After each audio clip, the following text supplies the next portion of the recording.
차례 선교 여행을 했습니다. 근데 오늘은 1차 선교 여행 부분이 되겠습니다. 13장부터 14장까지 내용이 되겠습니다. 성경은 특히 사도행전은 역사서죠. 그래서 우리가 신약 성경 역사서로 이렇게 분류를 하고 있습니다. 근데 사도행전뿐만이 아니고 여러분 복음서도 그렇고 구약의 모세율법서도 그렇고 다 역사를 담고 있습니다. 역사 이야기라고 할 수가 있겠습니다. 시간과 공간 속에서 벌어진 이야기들로 구성이 되어 있습니다. 삼위 하나님이 어떻게 활동하셨으며 하나님께 사로잡힌 사람들이 또 어떻게 활동했는지를 기록하고 있습니다. 성령은 사람을 사로잡고 하나님이죠. 성령 하나님은 이렇게 사람을 사로잡고 또 하나님께 사로잡힌 사람들은 수많은 일들을 만들어냅니다. 그리고 그 결과는 무엇인지를 자세히 기록하고 있는 것이 사도행전이고 성경이라고 할 수가 있습니다. 그러므로 우리는 이 기록들을 보면서 역사를 살피면서 은혜를 받습니다. 이 은혜 받는다는 건 뭐냐? 이 역사를 살피면서 우리가 생각하고 깨닫기도 하고 판단하기도 하고 말하고 행동하게 되는 것을 말합니다.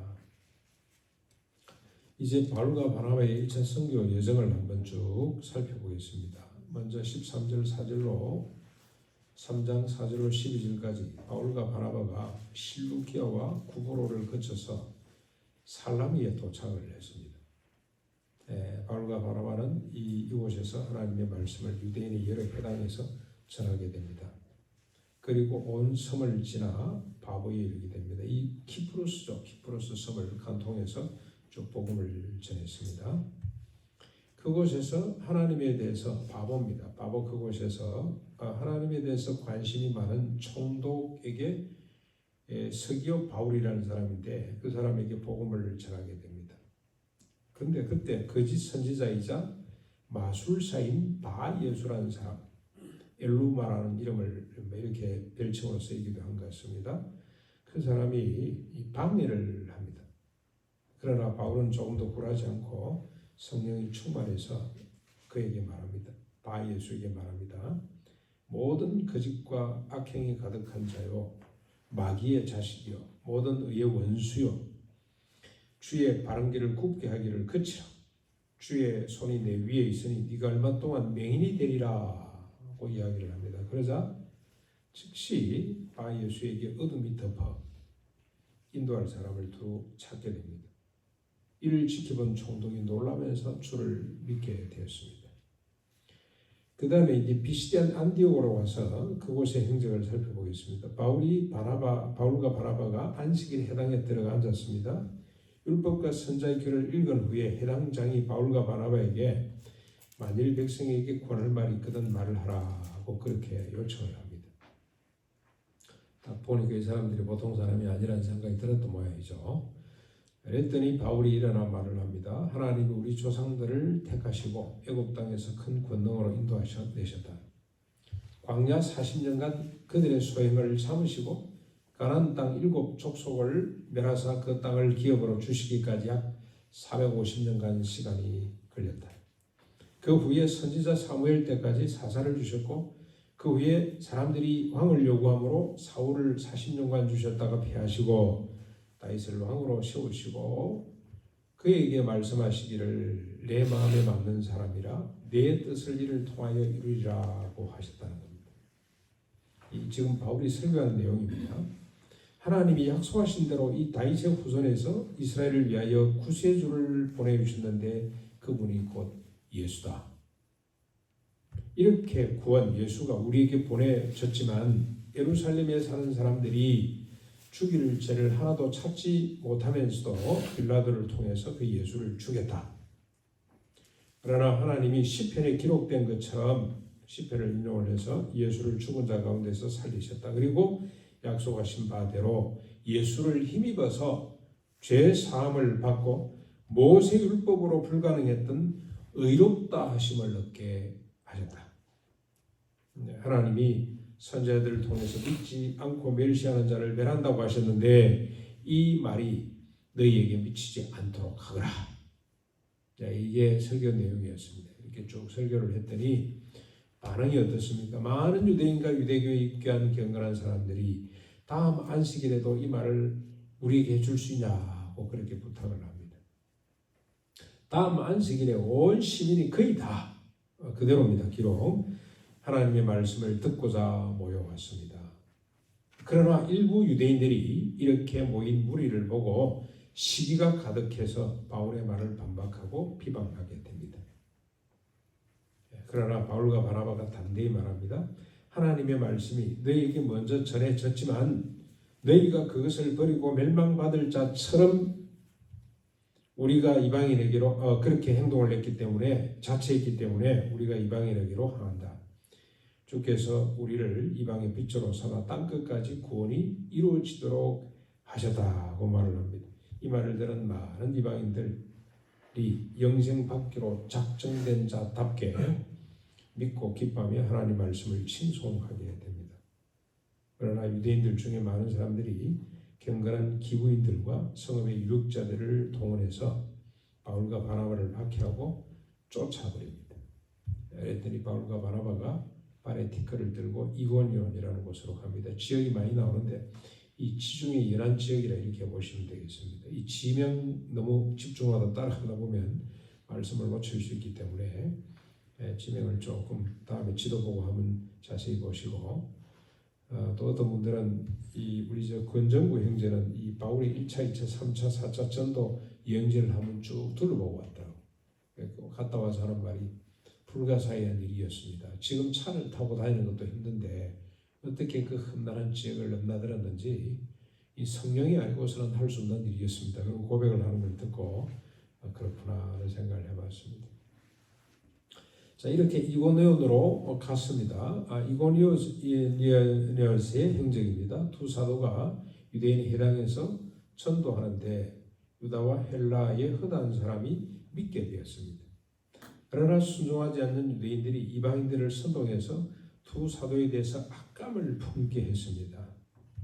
그렇지만 두 사도가 주를 힘입어 담대히 전도하는데 주께서 그들의 손에 표적과 기사를 향하게 하사 은혜의 말씀을 증언하게 해주셨습니다. 그러자 시내가 두 표로 나눠졌습니다. 유대인을 따르는 자와 두 사도를 지지하고 따르는 자로 갈라졌습니다. 유대인을 따르는 자와 관리들이 두 사도를 모욕하며 돌로 치려고 합니다. 두 사도가 도망을 하여 루스드라, 더베 근방으로 가서 복음을 전하게 됩니다. 루스드라에서 어떤 일이 있었는지 또 쭉 설명을 하고 있는데 기록을 하고 있는데 바울이 나면서부터 끝이 못하는 자를 보게 됩니다. 그런데 그에게 구원받을 만한 믿음이 있는 것을 보고 내 발로 일어서라고 했더니 그 사람이 일어나 걷게 되었습니다. 이를 지켜본 무리가 신들이 사람의 형상으로 우리 가운데 내려오셨다고 외치면서 바나바를 제우스라고 하고 바울을 헤르메스라고 했습니다. 이 헤르메스는 전령이죠. 이 대언자. 그 바나바는 멋있게 생기고 말이 없고 뒤에 점잖게 있으니까 제우스라고 생각을 한 것 같고, 바울은 열심히 말을 하고 키도 작고 머리도 벗겨지고 하니까 이 사람은 아마 전령쯤 되는 것보다 생각을 한 것 같습니다. 그랬더니 이 제우스 신전의 제사장이 소와 환을 가지고 와서 무리와 함께 제사하려고 합니다. 바울과 바나바가 옷을 찢고 무리 가운데 뛰어들어가 소리 지릅니다. 여러분이여 어찌하여 이런 일을 하느냐. 우리도 여러분과 같은 성정을 가진 사람이라. 이것은 지금 우리가 이런 이 표적을 한 번도 걸어보지 못한 사람을 일으킨 이 일은 여러분이 헛된 일, 제우스 같은 우상을 섬기는 그런 일을 버리고 천지와 바다와 그 가운데 만물을 지으시고 살아계신 하나님께로 돌아오게 하려 함이라. 이 사람들아, 하나님이 지나간 시대에는 모든 민족이 자기 길로 가도록 방임하셨지만 그러나 하나님께서 정언하셨다. 어떻게 정언을 했습니까? 곧 하늘로부터 비를 내리시며 결실기를 주시는 선한 일을 하사 음식과 기쁨으로 여러분의 마음을 만족해 하셨다. 하나님을 정언하게 됩니다. 하나님 이름 어떤 분입니까? 천지와 바다 그 가운데 만물을 지으시고 살아계신 분, 그리고 하늘의 비를 때를 따라 내리셔서 결실하게 하시고 선한 일을 하사 음식과 기쁨으로 여러분의 마음을, 인간의 마음을 만족하게 하신 분. 이게 우리 자연현상이라고, 인간의 노력이라고 이렇게 우리가 치부하고 넘어갑니다만, 바울과 바나바는 이게 곧 하나님의 살아계심이라고 그렇게 정언을 하고 있습니다. 일상을 통해서 우리가 하나님을 볼 수 있고 느낄 수 있고 고백할 수 있어야 되는데, 그렇죠? 하나님 이런 분인데 높은 보좌에 그냥 흰수염을 날리고 앉아 계시는 분이 아니라 이렇게 인간들 가까이에서 인간들을 기쁘게 하고 만족해 하시는 분이 하나님이신데, 너희들 이걸 지금 모르고 있다는 겁니다. 그걸 깨닫도록 하려고 하나님이 지금 이런 일을 벌리고 있다는 거죠. 이렇게 말하여 겨우 무리를 말려서 자기들에게 제자를 못하도록 했습니다.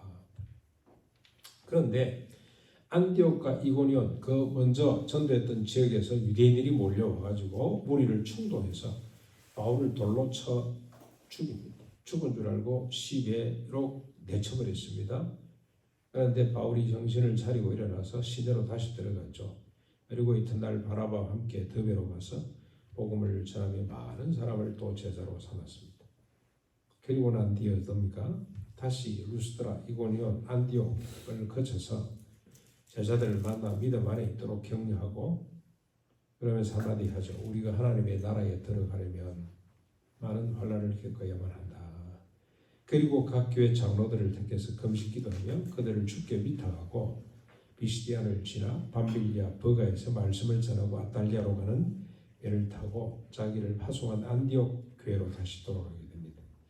안디옥 교회에 가서 그동안에 하나님이 행하신 모든 일과 하나님이 이방인들에게 믿음의 문을 여신 것을 보고함으로 1차 선교가 끝이 나게 됩니다.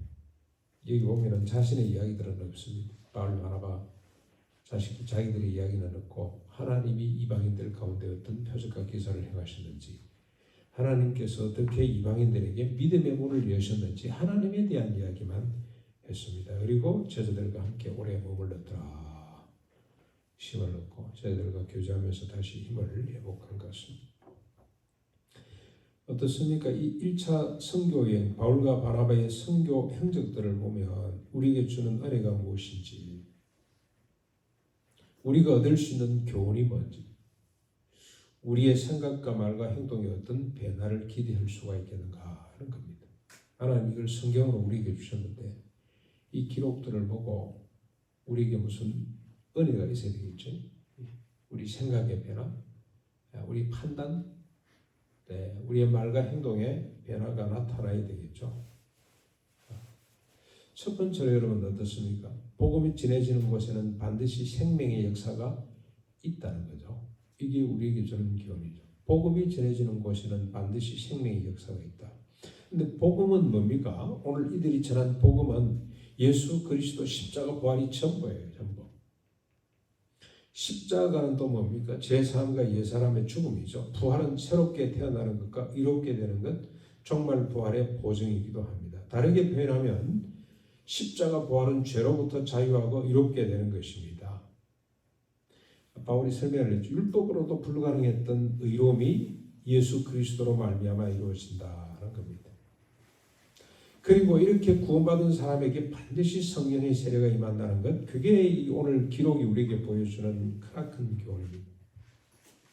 그래서 그와 그의 가정과 이 복음을 받아들인 사람과 그의 가정과 공동체가 자유와 평강과 희락이 넘치는 하나님의 나라가 펼쳐진다는 것. 복음이 전해지는 곳에는 반드시 이런 역사가 나타난다는 겁니다. 그러므로 복음을 전하는 것보다 우리가 얻을 수 있는 교훈입니다. 복음을 전하는 것보다 더 고상하고 가치 있는 일은 없다는 겁니다. 이런 고상하고 가치 있는 일을 위해 복음을 전할 때마다 반드시 표적과 기사가 같이 나타났습니다. 바울이 전도할 때마다 표적과 기사가 나타나죠. 그 마음속에 구원받을 만한 믿음이 있는 걸 보고 일어나 걷어라 그랬더니 한 번도 걸어본 적이 없는 사람이 벌떡 일어나서 걷게 되었다는 겁니다. 김용기 장로님이 왜 그렇게 권위가 있었을까요? 정말 그분 권위가 있었거든요. 근데 그분은 평생 자기 말대로 이장도 한번 동네 이장도 한번 못 하신 분인데 그렇게 권위 있었던 이유가 뭐냐? 뭐 어느 정도 정확한지 모르겠는데 박정희 대통령 한참 그 양반 주가가 높을 때 대한민국에서 가장 두려워했던 사람이 김용기입니다. 김용기가 한마디 해버리면 나라가 그냥 그 사람의 정권이 그냥 흔들릴 수 있기 때문에. 그런데 왜 그랬냐? 뭐 아무리 추적을 해봐도 이분에게는 흠잡을 만한 게 아무것도 없었어요. 그런데 그렇게 권위가 있었던 이유가 뭐냐? 복음 전하는 겁니다. 반드시 이분은 마지막 강의의 마지막은 예수 믿으라는 겁니다. 예수 믿으라. 날 봐라, 날 봐라. 내가 어쩌다 이렇게 됐냐? 예수 잘 믿어서 그렇다. 너희들도 당신들도 예수 잘 믿어라. 그러면 나보다 더 훌륭한 사람, 자기는 늘 키도 작고 공부한 것도 별로 없는데 너는 나보다 키도 크고 공부도 많이 하고 그리고 뭐 인류대 명문대 출신들하면 대단히 놀라면서 야, 네 머리 정말 좋은데 네가 예수 잘 믿으면 나보다 훨씬 더 훌륭한 사람이 될 수 있을 것 같다는 이야기를 많이 했습니다. 복음 전하려고 할 때 하나님이 권세를 주시는 거예요. 제가요 81년도에 목회를 처음 시작했는데 신학교 들어가자마자 우리 담임 목사님이 마성교회 전도사로 임명을 자기는 한마디 언어도 안 하고 저는 신학교를 갔기 때문에 이제 부산으로 옮겨야 되고 교단도 다르고 해서 인사하려고 마음먹고 내려갔는데 오세택 전도사를 마성교회 전도사로 임명합니다. 좀 깜짝 놀랐어요. 근데 순간적으로 하나님의 은혜죠. 그래 한번 해보자 하는 생각이 제 마음속에 막 들었는데 마성교회 어디 있냐? 실체도 없어요. 실체. 우리 목사님 마음속에 있는 교회. 그 다음 주에 우리 장로님 한 분이 저를 데리고 가서 그곳에서 이제 사랑방에 모여가지고 예배가 시작되는데 주일학교 아이들이 바글바글 하는데 주일학교 할 때 오셔가지고 등재나무 있죠? 동네 가면은 너티나무 그 밑에서 아이들을 모았는데요. 애들이 기다렸다는 듯이 막 나오기 시작하는데 제가 토요일 날 내려가잖아요. 토요일 날 자전거를 타고 이렇게 동네 입구에 들어가면 아이들이 그냥 새끼를 돌리면서 동구 밖에서 이거 뭡니까 굴릉식 굴리고 있다가 아마 저를 기다리고 있었나 봐요. 이따가 뭐라 그런지 아세요? 예수님 오신다. 예수님 왔다. 예수님 왔다. 그리고 한 놈이 동네 막내 뛰어 들어가면은 막 아이들이 와 나와서 예수 맞으러 막 나옵니다. 제가 예수님만큼 아이들에게는 그렇게 비춰져요. 하나님이 그렇게 하신다는 거예요.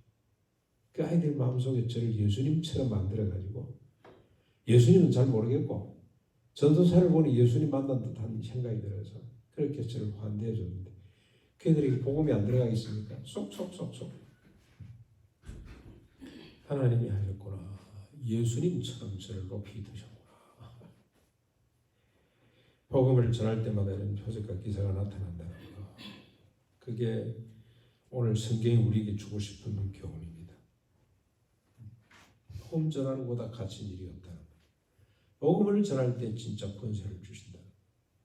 가나도 고등학교 그동안에 복음을 잘 안 전했어요. 그러니까 권위가 떨어졌죠. 다시 복음을 전하려고 할 때 그때 하나님께서 많은 하늘의 기적들로 함께해 주실 줄로 믿습니다. 그 다음에 여러분 가만히 역사들을 보시면 어떤 생각이 듭니까? 뭘 우리가 하나 또 얻을 수 있습니까? 복음이 전해지는 곳마다 강력한 저항과 핍박이 있다는 것도 우리가 놓쳐서는 안 됩니다. 복음을 전하는 바울과 바나바는 심한 고난을 받았습니다. 심지어 죽었다고 내버리시기까지 했습니다. 이 전에 나오는 베드로도 마찬가지죠. 헤롯이 베드로를 죽이려고 어떡합니까?